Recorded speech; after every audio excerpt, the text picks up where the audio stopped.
Kami mohon perhatian hadirin. Acara sidang orasi ilmiah Guru Besar Institut Teknologi Bandung akan dimulai. Hadirin yang kami hormati, selamat pagi dan selamat datang pada acara sidang orasi ilmiah Guru Besar Institut Teknologi Bandung yang diselenggarakan secara bauran. Pada hari ini, Sabtu 6 Desember 2025, kita akan bersama-sama mengikuti orasi ilmiah bersama 4 orang guru besar, yaitu 1. Profesor Insinyur Edi Sanwani MT PhD dari Fakultas Teknik Pertambangan dan Perminyakan. 2. Profesor Insinyur Rildova MT PhD dari Fakultas Teknik Sipil dan Lingkungan. 3. Profesor Dr. Johan Mateus Tuankota SSI MSI dari Fakultas Matematika dan Ilmu Pengetahuan Alam. 4. Profesor Insinyur Indah Rahmatia Siti Salami MSc PhD dari Fakultas Teknik Sipil dan Lingkungan. Kepada Sekretaris Eksekutif Majelis Wali Amanat, Ketua Senat Akademik, Ketua, Sekretaris, dan anggota Forum Guru Besar, para dekan, Ketua Senat Fakultas Sekolah, dan para guru besar pemberi orasi ilmiah, kami silakan untuk memasuki ruang acara.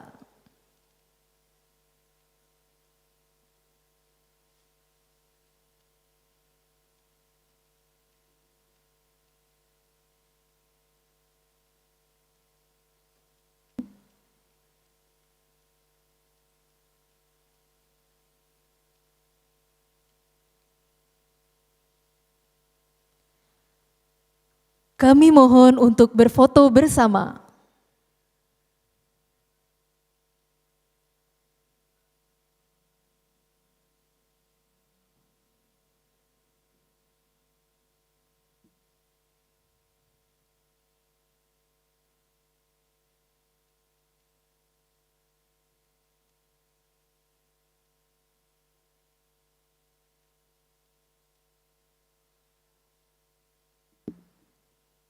Kami silakan untuk menempati tempat.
Lagu Kebangsaan Indonesia Raya dinyanyikan oleh seluruh hadirin. Hadirin dimohon berdiri.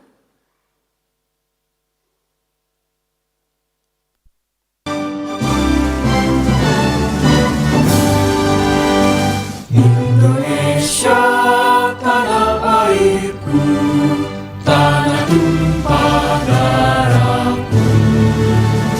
Di sanalah aku berdiri, jadi pandu ibuku.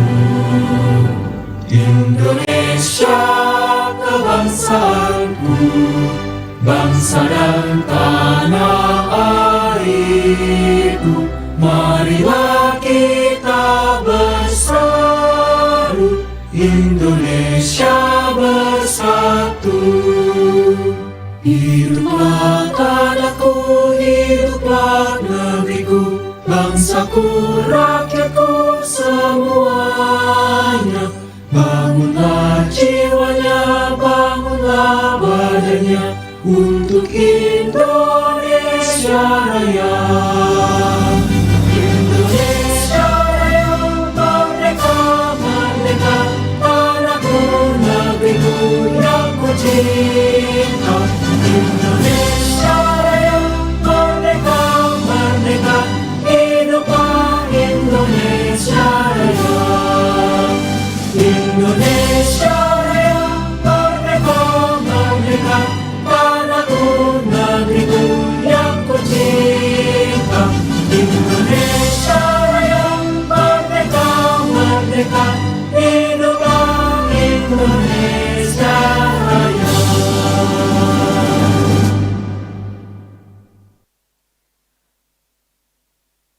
Hadirin disilakan duduk kembali.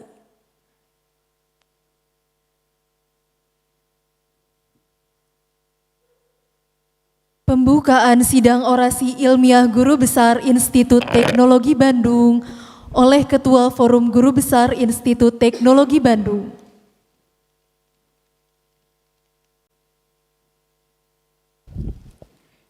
Yang terhormat Ketua Majelis Wali Amanat ITB yang diwakili oleh Sekretaris Eksekutif, yang kami hormati Ketua Senat Akademik ITB, Rektor ITB yang diwakili oleh Wakil Rektor, Sekretaris dan anggota Forum Guru Besar ITB, para dekan, Ketua Senat Fakultas Sekolah atau yang mewakili, serta tamu undangan luring dan daring yang kami muliakan. Assalamualaikum warahmatullahi wabarakatuh.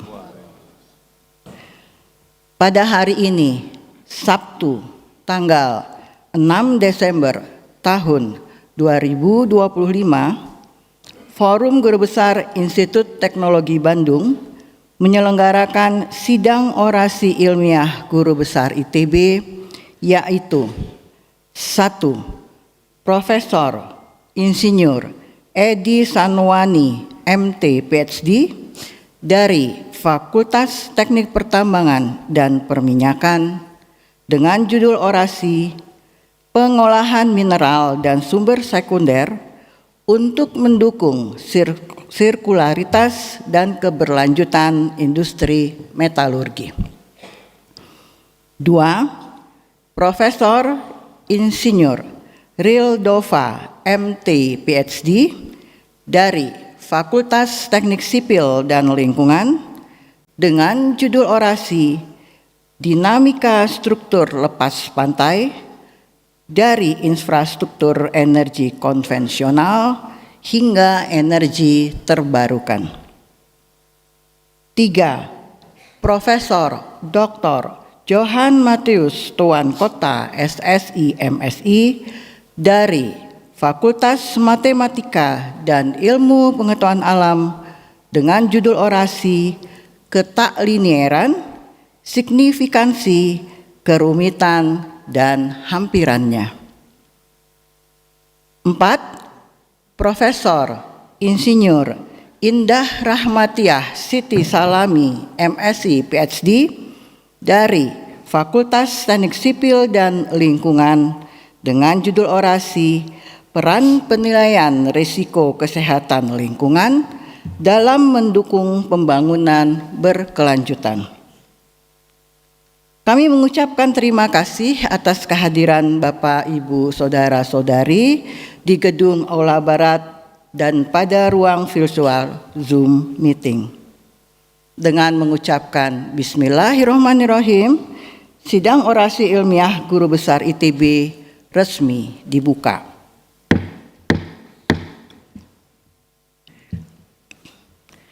Selanjutnya, kami persilakan Dekan Fakultas Teknik Pertambangan dan Perminyakan, Profesor Dr. Eng Insinyur Syafrizal, ST, MT, IPM, untuk membacakan riwayat hidup Profesor Insinyur Edi Sanwani, MT, PhD.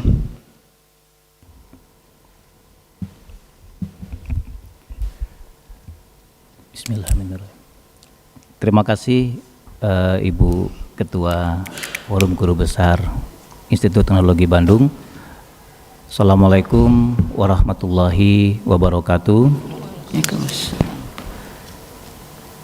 Selamat pagi dan salam sejahtera untuk kita semua. Yang saya hormati Ketua MBA yang diwakili oleh Ibu Ira, kemudian Ketua Senat Akademik Institut Teknologi Bandung, Rektorat yang diwakili oleh WRURK, serta anggota FGB dan undangan yang berbahagia. Izin saya membacakan kurikulum vitae untuk Profesor Insinyur Edi Sanwani, MT, PhD. Pak Edi Sanwani lahir di Sampang pada tanggal 18 Februari 1968. Pak Edi berasal dari kelompok keahlian Teknik Metalurgi, Fakultas Teknik Pertambangan dan Perminyakan. Profesor Edi Sanwani tercatat TMT pada 1 Desember 2024. Saat ini Profesor Edi Sanwani memiliki satu istri, Reina Restianti Hidayat, dan memiliki 4 putra dan putri. Yang pertama Royan Fauzan Akbar, Nadia Istianur Putri, Nakisha Astriandi Putri Sanwani, dan Nafesa Astikaswari Putri Sanwani. Kayaknya nomor 2 lupa Pak Sanwani atau memang nggak pakai Sanwani Pak Edi. Kemudian Pak Edi telah memiliki satu menantu, yaitu Firdaus Rahmat Wijaya, yang merupakan suami dari Ananda Nadia. Kemudian alhamdulillah Pak Edi telah memiliki cucu yang diberi nama Kai Zender Wijaya. Profesor Edi Sanwani menempuh pendidikan SD sampai SMA di Madura. Kemudian pada tahun 1992 lulus pada sarjana S1 opsi Teknik Metalurgi pada jurusan Teknik Pertambangan. Kemudian mendapatkan gelar master pada tahun 1997 pada bidang khusus Teknologi Pemanfaatan Batubara pada program Magister Rekayasa Pertambangan. Mendapatkan gelar PhD atau S3 pada bidang Minerals Process Engineering pada University of Queensland, Australia. Kemudian tahun 2020 Pak Edi menyandang gelar insinyur. Pak Edi memiliki riwayat yang panjang untuk bekerja di lingkungan Institut Teknologi Bandung. Mulai dari tahun 1992 diangkat menjadi asisten dosen pada jurusan Teknik Pertambangan FTM ITB. Kemudian karirnya terus meningkat dan alhamdulillah sampai hari ini Pak Edi dipercaya sebagai ketua kelompok keahlian Teknik Metalurgi di FTTM ITB. Selain itu, Prof. Edi Sanwani juga merupakan anggota Senat Akademik ITB yang berada pada Komisi 3. Kemudian Prof. Edi Sanwani memiliki banyak sekali mata kuliah yang diajarkan pada cakupan program sarjana seperti pengolahan mineral, pengolahan bahan galian, perencanaan pabrik, preparasi dan pencucian batu bara, operasi teknik metalurgi, kebijakan industri metalurgi, serta perancangan eksperimen dan optimasi. Prof. Edi juga mengampu beberapa mata kuliah pada program pasca sarjana yang semuanya juga berhubungan dengan teknik metalurgi. Selain itu, Prof. Edi Sanwani juga memiliki satu mata kuliah internasional virtual course atau IVC yang merupakan bagian dari IVC dengan judul Sustainable Process Metallurgy dengan topik Principle of Physical Separations for Primary and Secondary Resources. Prof. Edi Sanwani memiliki banyak bimbingan. Jadi kalau dilihat di sini sudah lebih dari 100 orang program sarjana. Kemudian program magister telah meluluskan 43 orang dan 1 orang program doktor. Kemudian saat ini Prof. Edi memiliki bimbingan untuk 10 orang mahasiswa sarjana, 4 orang magister dan 4 orang doktor.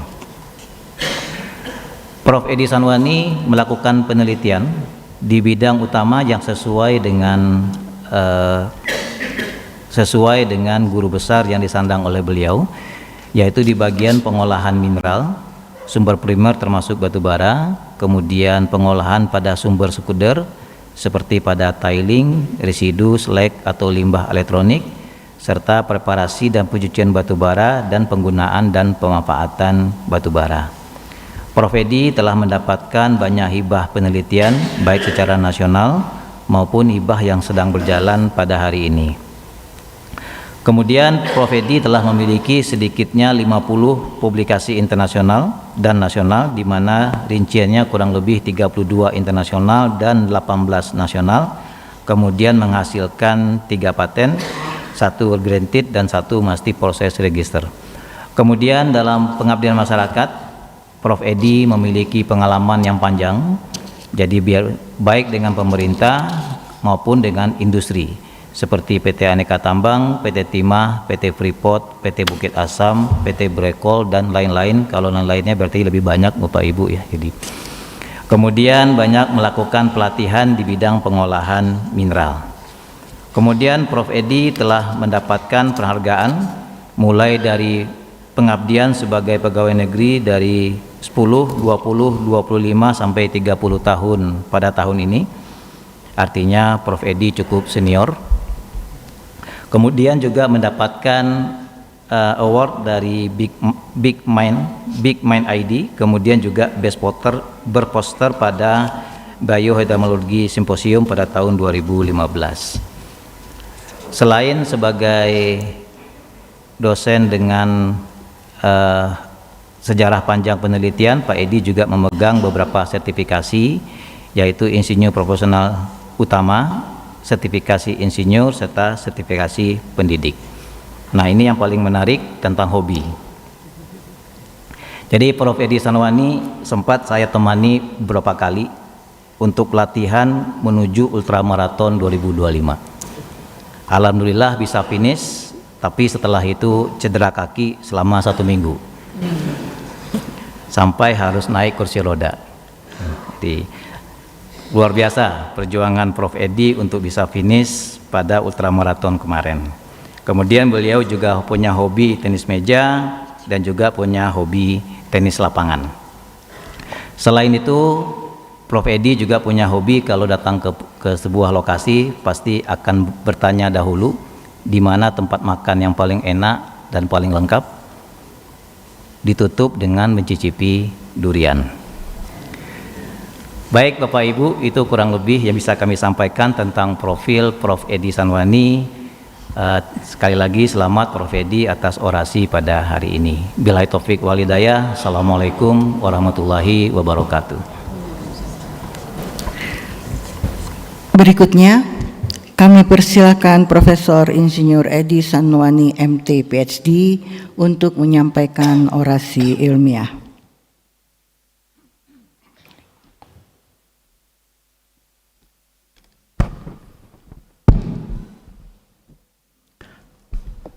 Bismillahirrahmanirrahim.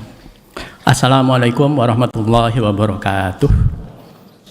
Selamat pagi, salam sehat selalu untuk kita semua.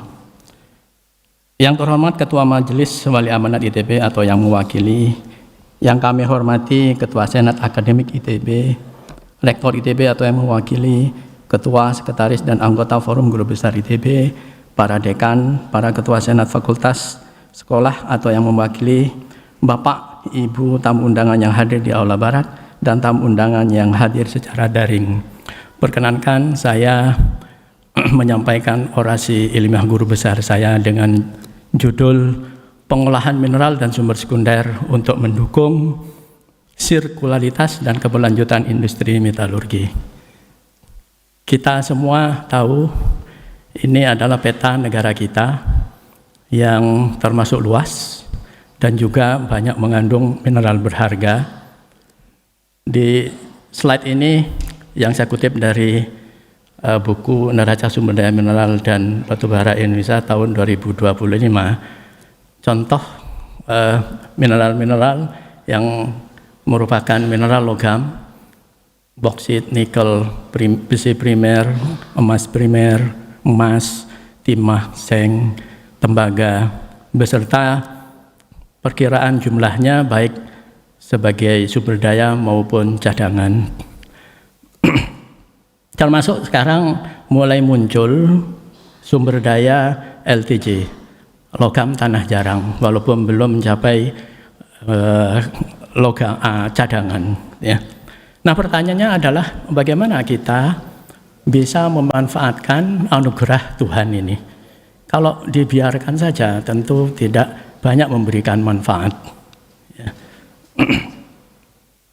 Ini agak sedikit delay. Nah, untuk bisa memberikan manfaat, maka bahan mineral itu tentu yang bisa digunakan oleh manusia. Untuk sampai menjadi bisa digunakan oleh manusia, banyak kegiatan yang harus dilakukan, mulai dari eksplorasi geologi untuk menentukan di mana letak sumber daya itu, kemudian berapa banyaknya, bagaimana bentuknya, untuk kemudian bisa ditambang oleh teman-teman teknik pertambangan. Tentu teknik pertambangan didirikan untuk menghasilkan sarjana-sarjana teknik pertambangan agar bisa menambang dengan baik dan benar, jadi tidak asal. Nah, sehingga kemudian bahan galian bisa ditambang, setelah ditambang tentu harus diolah. Dalam pengolahan ini tidak bisa sekaligus sampai menjadi bahan yang bisa digunakan, akan tetapi melalui beberapa tahapan-tahapan proses, mulai dari pengolahan mineral, mengolah mineral menjadi produk setengah jadi, menjadi yang disebut konsentrat, untuk selanjutnya dilakukan proses ekstraksi, apakah dengan cara hidrometalurgi maupun pirometalurgi untuk menghasilkan logam. Sampai di sini masih belum bisa digunakan, harus dilanjutkan terus, dilakukan pemaduan logam, bahkan mungkin terus lebih hilir lagi, sehingga nanti bisa digunakan. Kadang-kadang memang ada beberapa bahan yang perlu diimpor. Nah, ini ke depan barangkali impor ini bisa semakin kita kurangi. Nah, selain menghasilkan logam ataupun paduannya atau produk yang bisa digunakan oleh manusia, masing-masing proses ini menghasilkan limbah. Jadi pengolahan mineral menghasilkan limbah disebut tiling, kemudian ekstraksi tiling, residu, terak, maupun nanti pada saat setelah digunakan dihasilkan limbah, scrap atau electronic waste seperti PCB dan lain sebagainya. Dan jumlah limbah ini semakin lama semakin banyak, ya, sehingga kemudian menjadi sumber baru untuk kemudian bisa diproses ulang, gitu ya. Ini agak delay Pak ya. Bentar, agak delay Pak.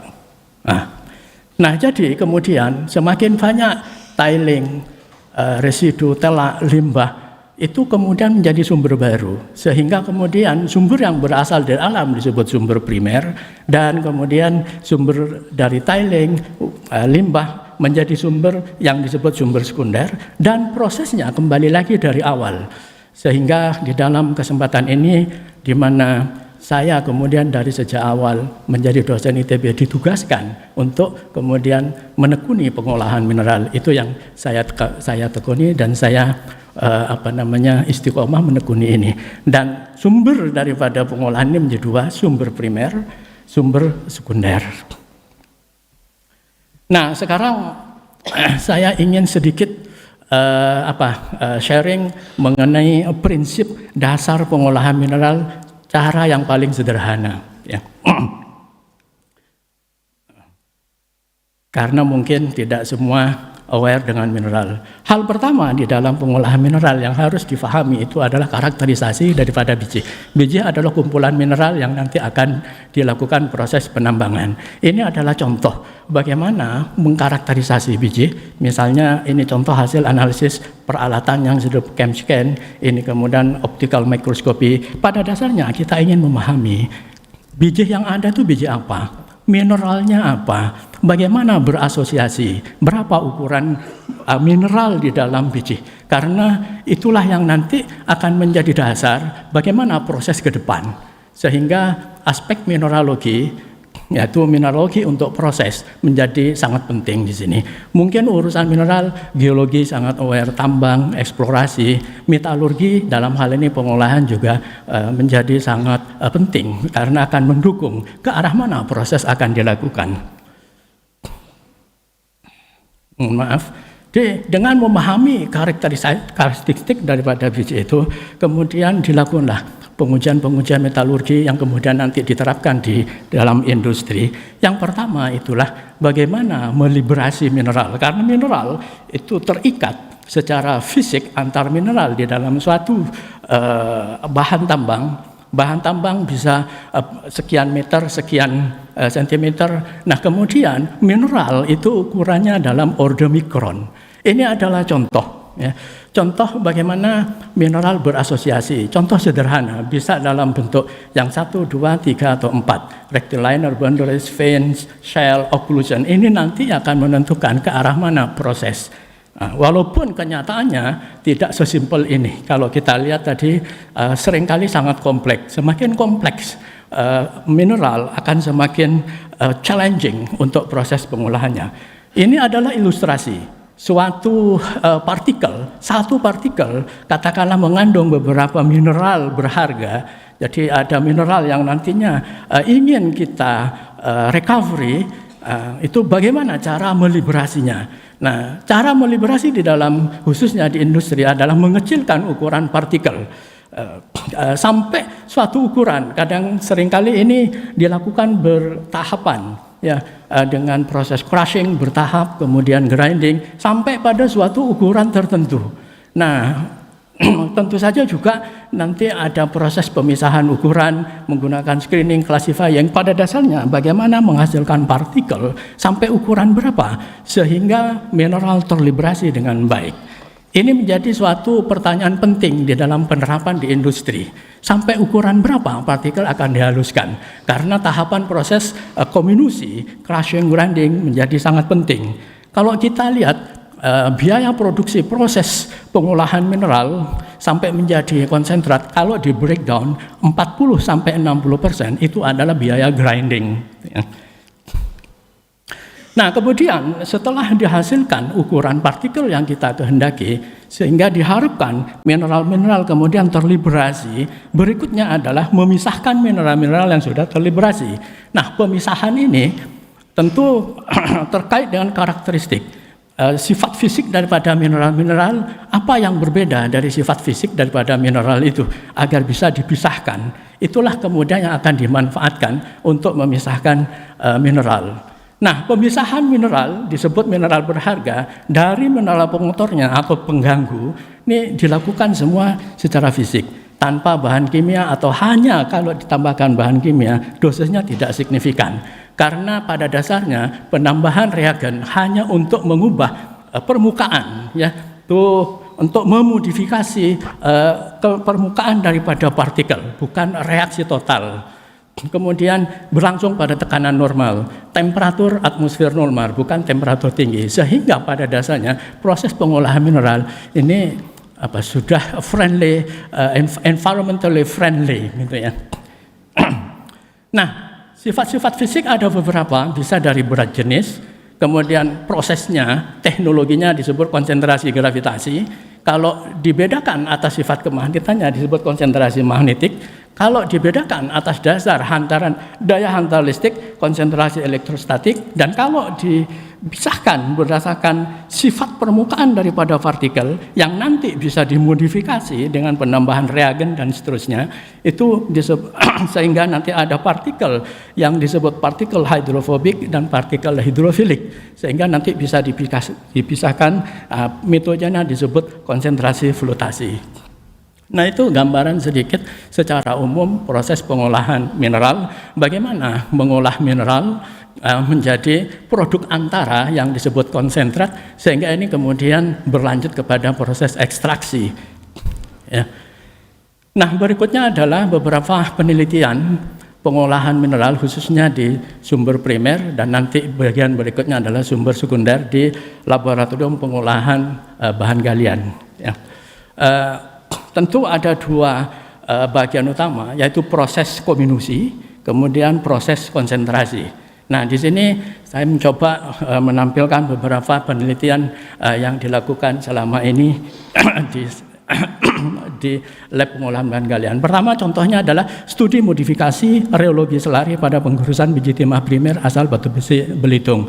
Nah, karena grinding menjadi sangat penting, maka perilaku reologi daripada selari di dalam proses grinding menjadi penting. Nah, di sini dicoba menggunakan modifier, ya, modifier reagen untuk memodifikasi selari, sehingga viskositas daripada selari itu bisa dimodifikasi, sehingga dengan demikian dengan menambahkan reagen ini bisa memodifikasi, dan dengan demikian persen solid ditambahkan sehingga kapasitas grinding itu bisa meningkat. Jadi kental tapi perilakunya seolah-olah encer.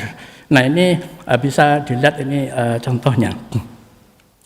Berikutnya adalah studi pengaruh media bola keramik dan bola baja dalam kondisi penggusuran kering dan basah terhadap kinetika dan karakteristik distribusi ukuran butir biji sulfida kompleks galenas valerit.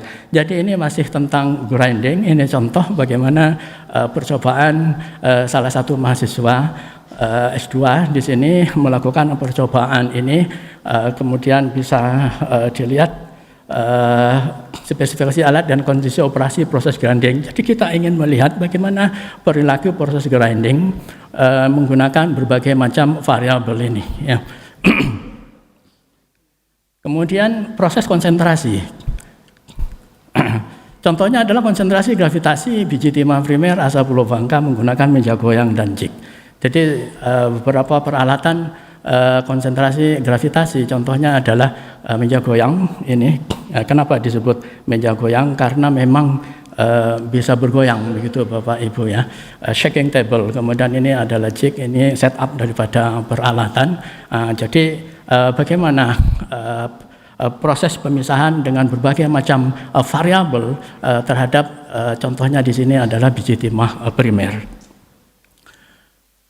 Kemudian studi flotasi biji kompleks PBZN asal Kabupaten Bogor dengan metode flotasi ruah dan flotasi diferensial. Ini percobaan flotasi tadi, bagaimana partikel sebagian diapungkan, sebagian ditenggelamkan dengan berbagai macam variabel. Dalam hal ini adalah bagaimana kalau dua mineral ya PBS dan ZNS ini diapungkan kedua-duanya atau secara diferensial, mana yang lebih baik. Ini beberapa contoh hasilnya. Kemudian studi penggunaan bakteri penghasil biosurfaktan sebagai bioreagen pada mikroflotasi kalkopirit, pirit, dan silika. Jadi sejak tahun sekitar 2014-15 kami mulai intens mencoba menerapkan bakteri pada percobaan flotasi dan nanti juga bioflokulasi. Kebetulan memang dalam hal ini ketika Profesor Siti Hodijah itu menjadi staf di teknik metalurgi, kami mencoba berkolaborasi, salah satunya adalah pada proses flotasi. Ini adalah peralatan modified honeymoon tube. Jadi mikroflotasi dengan 1 gram sampel dilakukan proses flotasi untuk melihat hidrofobisitas daripada partikel terhadap berbagai macam bakteri. Berbagai macam bakteri, kondisi dan seterusnya, sehingga dengan 1 gram mineral murni mana yang paling memberikan efek yang paling baik terhadap bakteri, kira-kira demikian. Nah, sehingga dengan demikian dari sekian banyak bakteri kita bisa memilih, dengan sekian banyak variabel kita bisa memilih dan kemudian dilanjutkan ke dalam proses yang lebih besar skalanya. Ini contohnya adalah percobaan bioflotasi selektif biji kompleks galenas valerit berdasarkan interaksi mineral dengan bakteri mixotrof sebagai alternatif bioreagen. Ini adalah contoh sel flotasi ya di lab kami, walaupun gambarnya bukan di lab kami tapi persis seperti ini, yaitu sel flotasi Denver yang digunakan untuk percobaan proses flotasi skala lab. Sampai saat ini kami terus mencoba mengembangkan bioflotasi karena sampai saat ini belum diterapkan secara industri karena secara proses cukup berhasil, tetapi kalau dilihat dari performa, recovery, performa, grade kadar yang naik itu masih perlu lagi nanti dikembangkan lagi proses bioflotasi ini. Berikutnya adalah percobaan, penelitian pengolahan sumber daya sekunder di lab kami. Pertama tentu dari Kominusi juga, ini dilakukan terhadap terak veronikel, terak atau slag daripada veronikel. Kami coba pelajari studi kinetikanya. Jadi secara kinetika di dalam proses grinding, kira-kira seberapa cepat proses pengecilan ukuran ini dan pada ukuran berapa kemudian dia menjadi flat, sehingga dari situ cukup sampai sekian waktu dilakukan proses dan manfaat-manfaat lainnya. Kemudian proses konsentrasi yaitu pengembangan proses bioflokasi selektif besi dan red mud. Red mud itu adalah residu dari hasil pengolahan boksit menjadi alumina. Nah, red mud cukup banyak jumlahnya ketika produksi alumina dari boksit itu mulai dilakukan, dan kita melihat atau kami melihat di dalam red mud kenapa warnanya merah, ternyata kandungan oksida besinya cukup tinggi walaupun tidak terlalu tinggi. Kisaran kira-kira red mud yang ada di Kalimantan itu sekitar 19% Fe. Ini mirip dengan kondisi low grade ore yang ada di alam, sehingga ini menjadi challenging untuk dikembangkan. Dan red mud itu partikelnya sangat halus, sehingga ini sangat challenging. Salah satu metode yang kami coba kembangkan itu adalah flokulasi, dalam hal ini bioflokulasi, yang prinsipnya partikel yang halus tadi dengan penambahan reagen bakteri, bioreagen, diharapkan terjadi agregat sehingga kemudian menjadi lebih cepat pengendapannya dan bisa dipisahkan. Itu prinsip dasar. Ini contoh diagram alir bagaimana umpan dikarakterisasi. Kemudian ini adalah umpan yang digunakan, material yang digunakan. Kemudian ini diagram alir bagaimana preparasi bakteri. Ini contoh strain bakteri yang digunakan dalam penelitian. Ya. Dan berikutnya diagram alir karakterisasi, lalu diagram alir uji pengendapan. Ini bersama dengan mahasiswa S3 dan alhamdulillah bisa menghasilkan 2 paper Q1 yang sudah publish dan satu lagi sedang di-accepted tapi sedang proses review. Dan jadi kesimpulannya bahwa red mud dapat dimanfaatkan sebagai sumber mineral besi sekunder. Proses bioflokasi selektif dengan kondisi tertentu dapat menghasilkan flok dengan kadar besi mencapai kadar besi yang bisa digunakan sebagai umpan untuk proses ekstraksi besi. Berikutnya adalah studi proses konsentrasi multitahap menggunakan magnetic separator, electrostatic separator, shaking table untuk recovery logam pada printed circuit board. Karena PCB itu di dalamnya masih banyak logam-logam, ya. Maka kemudian kami mencoba melakukan percobaan, bisa dilihat diagram alirnya, dimulai dari dismantling, shredding, sieving, menggunakan magnetic separator, kemudian dipisah ukuran yang halus dan agak kasar, menggunakan electrostatic separator, shaking table, sehingga kemudian kami mencoba menganalisis hasil-hasil tersebut, dan ternyata memang ini cukup memberikan harapan, sehingga produk akhir itu contohnya CU menghasilkan kadar yang memenuhi kadar untuk menjadi umpan proses ekstraksi. Nah, sebagai penutup,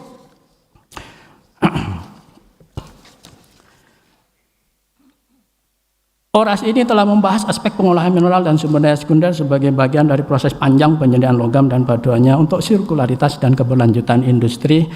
Proses pengolahan mineral selalu dimulai dengan pemahaman mengenai bahan yang akan diolah, yaitu mineral yang berasal dari alam, yang kemudian disebut juga sebagai sumber primer atau sumber sekunder yang memanfaatkan limbah hasil pengolahan seperti tiling, residu, dan slag, serta limbah elektronik seperti PCB yang masih banyak mengandung berbagai logam berharga dan jumlahnya semakin bertambah dengan berjalannya waktu. Sirkularitas dan keberlanjutan produksi logam dan paduannya tidak akan berjalan dengan baik jika tidak didukung oleh semua bagian yang terlibat, mulai dari geologi eksplorasi, penambangan, pengolahan mineral, ekstraksi logam, pemaduan logam, sampai produk akhir yang dimanfaatkan oleh pengguna.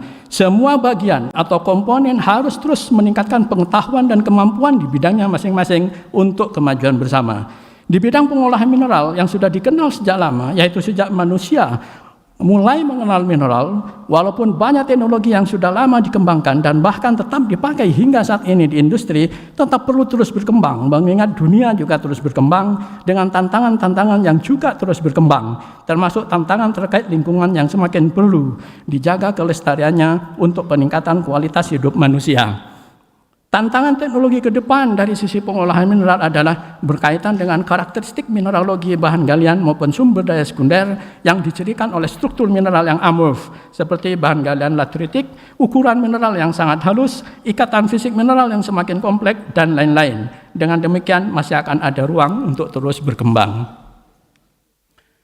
Berikutnya perkenankan saya mengucapkan terima kasih. Alhamdulillahirrabbilalamin, segala puji bagi Allah Subhanahu wa ta'ala atas nikmat, rahmat, pertolongan, dan hidayahnya yang telah memberi karunia dan amanah yang besar kepada saya untuk menyandang jabatan guru besar dalam bidang pengolahan mineral dan sumber sekunder di Institut Teknologi Bandung. Dengan kerendahan hati pada kesempatan yang berbahagia ini, saya bermaksud menyampaikan ucapan terima kasih yang tulus dan mendalam kepada berbagai pihak yang telah memberikan dukungan, bimbingan, serta kontribusi yang tidak ternilai, sehingga perjalanan akademik saya dapat mencapai puncaknya dalam jabatan guru besar ini. Ucapan terima kasih disampaikan kepada pimpinan ITB, Senat Akademi ITB, pimpinan dan segenap anggota Forum Besar ITB, Forum Guru Besar ITB, Senat Fakultas Teknik Pertambangan dan Peminyakan, dosen serta teknik Fakultas Teknik Pertambangan dan Peminyakan, khususnya di program studi teknik metalurgi, serta Sivitas Akademika ITB atas dukungannya sehingga saya mendapat amanah jabatan guru besar, melaksanakan orasi ilmiah dan bisa menerbitkan buku orasi ilmiah. Terima kasih kepada pimpinan Fakultas Teknik Pertambangan dan Peminyakan. Periode sebelumnya, Profesor Ridho Krisnawati Mina, Dr. Susanti Alawiyah, dan Profesor Syafrizal, serta Profesor Edi Agus Basuki dan Profesor Sulfiadi Sulhan, keduanya selaku Ketua Kelompok Keahlian Teknik Metalurgi saat proses kenaikan jabatan guru besar saya, atas semua dukungan untuk kenaikan jabatan akademik guru besar. Terima kasih kepada para guru besar. Terima kasih kepada para guru besar pemberi rekomendasi, Profesor Emeritus Tim Napiermun, Profesor Bambang Soeharno, Profesor Yasid Bindar, Profesor Edi Agus Basuki, dan Profesor M. Saki Mubarok. Terima kasih kepada semua dosen senior di ITB, khususnya di jurusan Teknik Pertambangan ITB, yang telah mengajar, mendidik, dan memberi masukan kepada penulis selama ini. Ucapan terima kasih kepada pembina penulis, kepada pembina saya, Profesor Jamhur Suli almarhum dan Profesor Arif Sudarsono almarhum. Terima kasih juga kepada Profesor M. Saki Mubarok yang telah bersedia menjadi reviewer buku orasi ilmiah saya. Terima kasih kepada kolega kakak teknik metalurgi, kolega dosen ITB, GB Fit ITB, serta semua alumni bimbingan yang telah bersama-sama berkaya dalam penelitian. Ucapan terima kasih saya sampaikan juga kepada Profesor J.P. Fransides, Profesor Emeritus Tim Napiermo, dan Profesor Evi Manlapik yang telah menjadi dosen dan pembimbing selama penulis menempuh program PhD di Julius Krusnit Mineral Research Center, The University of Queensland, Australia. Saya mengucapkan terima kasih kepada semua kepercayaan dari pemerintah, khususnya Kementerian Dikti-Saintek, Kementerian SDM, Kementerian Perindustrian, Kementerian BUMN, BRIN, Tekmira, juga mitra kerjasama dari pihak asosiasi BK Teknik Metalurgi PII, Perhapi, dan Prometindo.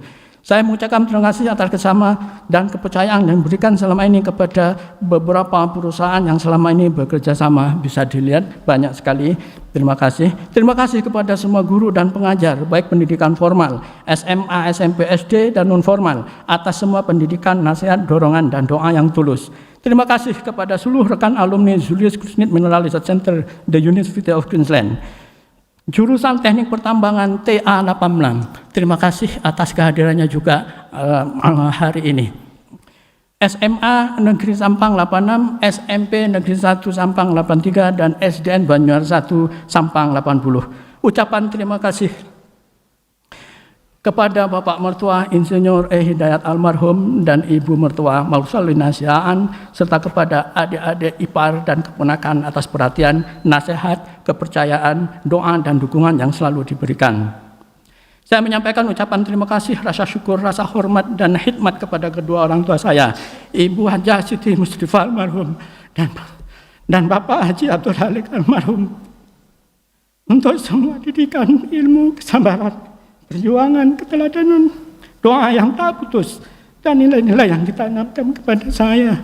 Terima kasih kepada kakak kandung saya, Haji Siti Alfiah, adik-adik saya, Haji Ahmad Huzaini, Sri Sunarsi, Erwin Kadarisno, dan kakak ipar saya, Haji Bahtiar Alifin almarhum. Ucapan terima kasih dan rasa syukur secara khusus kepada istri tercinta Hajah Raina Restianti Hidayat atas pengorbanan, pengertian, kesabaran, perjuangan dan doanya selama ini. Terima kasih karena telah selalu menyayangi, menyenangkan hati dan menguatkan langkah. Juga kepada anak-anak tersayang, Royan Fauzan Akbar, Nadia Astianul Putri, Nakisha Astriandari Putri Sanwani, Nafisa Astika Suari Putri Sanwani, cucu tersayang Kai Zander Wijaya, serta menantu Firdaus Rahmat Wijaya atas pengertian menjadi sumber semangat, energi dan tawa serta doa dan kepatuhannya. Terima kasih kepada semua tamu undangan yang telah menyempatkan hadir dalam acara orasi ilmiah GB ini. Ucapan terima kasih kepada semua pihak yang tidak disebutkan yang telah membantu dan berkontribusi. Semoga Allah Subhanahu wa taala, Tuhan yang Maha Kuasa, Tuhan yang Maha Kuasa membalas segala kebaikan yang telah diberikan dengan lebih baik dan melimpahkan rahmat-Nya kepada kita semua. Amin ya rabbal alamin. Izinkan pada kesempatan ini saya membacakan